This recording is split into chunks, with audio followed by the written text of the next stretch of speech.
स्वागत है दोस्तों।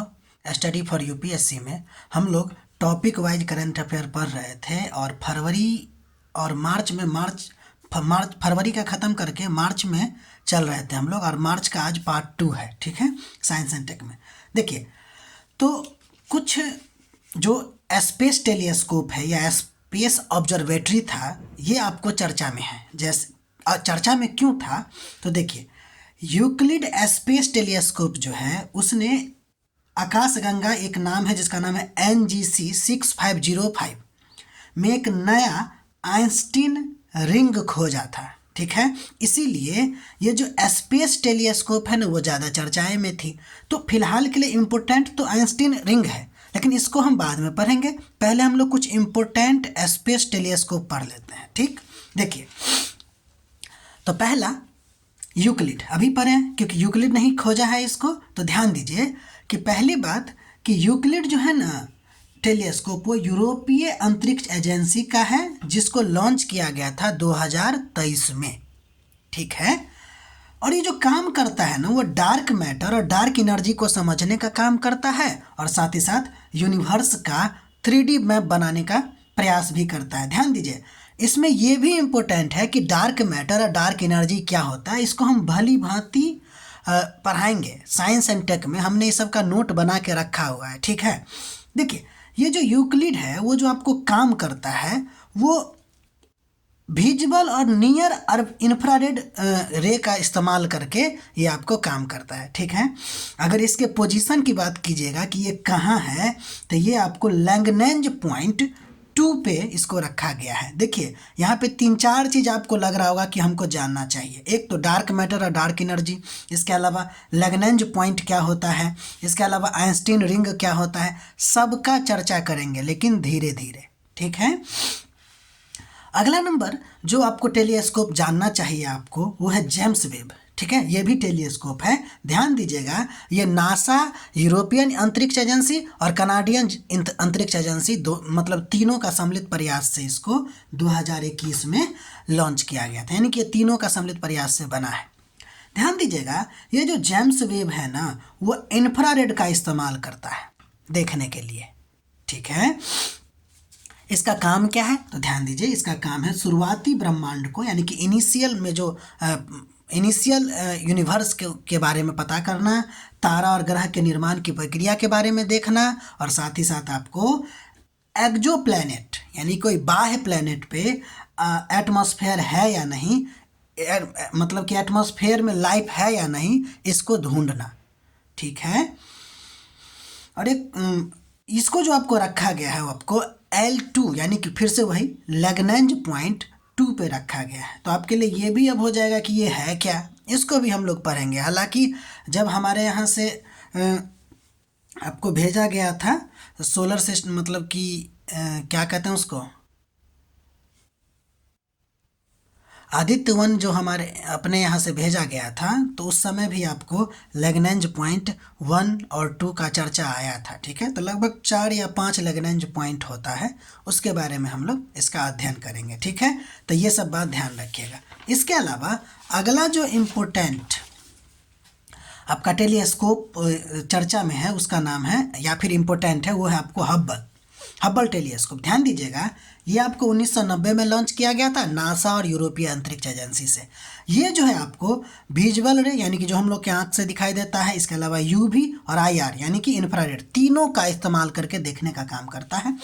और इसका काम क्या है भाई, तो आकाशगंगा का तस्वीर खींचना, तारा, ब्लैक होल के आसपास के संरचना के बारे में पता लगाना, ब्रह्मांड के विस्तार के बारे में पढ़ाई करना। ठीक है, ये जो आपको हब्बल स्पेस टेलीस्कोप है, वो आपको LEO, ठीक है, लोअर अर्थ ऑर्बिट यानी कि निम्न पृथ्वी कक्षा में इसको रखा गया है। ठीक है, इसके अलावा चंद्रा के बारे में ध्यान रखिएगा। ये जो चंद्रा है वो आपको एक्सरे के द्वारा देखता है, और ये नासा का है, और 1999 में इसको क्या किया गया था, लॉन्च किया गया था।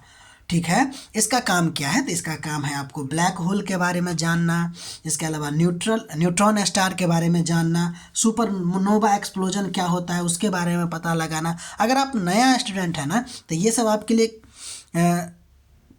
जानना बहुत ज़रूरी है। तो जब हम स्पेस टेक्नोलॉजी पढ़ेंगे ना तो उस दौरान आपको ये चर्चा करेंगे। और भला अगर हम ज्योग्राफी की शुरुआत कर रहे हैं तो अगर उसमें हम पढ़ेंगे सूर्य सब के बारे में तो वहाँ ज़रूर चर्चा करेंगे ये सब, ठीक है। और ये जो चंद्रा है ना उसको रखा गया आपको दीर्घ वृत्ताकार कक्षा में, ठीक है। तो देखिए हम चाहते तो केवल आइंस्टीन रिंग के बारे में पढ़ के निकल लेते, लेकिन हम ये क्यों बताए हैं, ऐसा इसलिए क्योंकि यूपीएससी ना ज़्यादा चर्चा में चीज़ रहता है उसको तो पूछता ही है, कभी कभी ना उसके विपरीत उलट पूछ देता है जो लोग जिसके ऊपर ध्यान नहीं जाता है लोगों को, इसलिए पहले हमने ये चर्चा किया। अब आगे आइंस्टीन रिंग भी पढ़ेंगे, ठीक है। देखिए आइंस्टीन रिंग हम अभी नोट इसका बना ही रहे थे, लेकिन चूंकि वीडियो लंबा हो जाएगी इसलिए नहीं बता रहे हैं आपको। अगला नंबर जो हम देखने जा रहे हैं वो एक मेटल के बारे में देखेंगे जिसका नाम है नायोबियम डाइसेलेनाइड। नायोबियम डाइसेलेनाइड, देखिए ये चर्चा में क्यों था, तो चीन और जापान का एक शोध टीम ने बताया है कि ये जो नायोबियम डाइसेलेनाइड है ना वो एक प्रकार का बोस धातु, बोस एलिमेंट का या बोस मेटल का गुण प्रदर्शित करता है। तब हमारे लिए ये इम्पोर्टेंट हो जाता है कि बोस एलिमेंट या बोस मेटल है क्या, ठीक है। तो पहले कुछ देखते हैं उसके बाद समझने की कोशिश करते हैं। अब देखिए अगर हम नॉर्मल मेटल की बात करें जैसे कि तांबा हो गया, लोहा हो गया, आप जानते हैं इसमें कंडक्टर क्यों होता है, ये कंडक्टर होता है। कंडक्टर क्यों होता है, क्योंकि इसमें ना इलेक्ट्रॉन अकेला अकेला चलता है, यानी कि इलेक्ट्रॉन के चलने की से क्या होता है, फ्लो ऑफ इलेक्ट्रिसिटी होती है। तो ध्यान दीजिएगा नॉर्मल मेटल में आपको इलेक्ट्रॉन अकेला अकेला चलता है, ठीक। जब आप इसको गर्म कीजिएगा तो क्या होगा, नॉर्मल मेटल को इसमें रेसिस्टेंस बढ़ता है, लेकिन जब ठंडा कीजिएगा तो रेसिस्टेंट घटता है। हमको यहाँ ध्यान देना है कि जब ठंडा कीजिएगा तो क्या हो जाएगा, रेसिस्टेंस घटता है, यानी कि ठंडा करने पर कंडक्टिविटी और तेज हो जाएगी, है कि नहीं। तो सुपर कंडक्टर देखिए, यानी कि अगर किसी पदार्थ को, यानी कि वह पदार्थ जिसको ज़्यादा ठंडा करने पर उसका विद्युत प्रतिरोध बहुत ही शून्य हो जाता है, शून्य हो जाता है, इसका मतलब रेसिस्टेंट कम हो जाता है, ठीक है। तो ये सुपर कंडक्टर मटेरियल हो गया और ये नॉर्मल मेटल हो गया, ठीक है।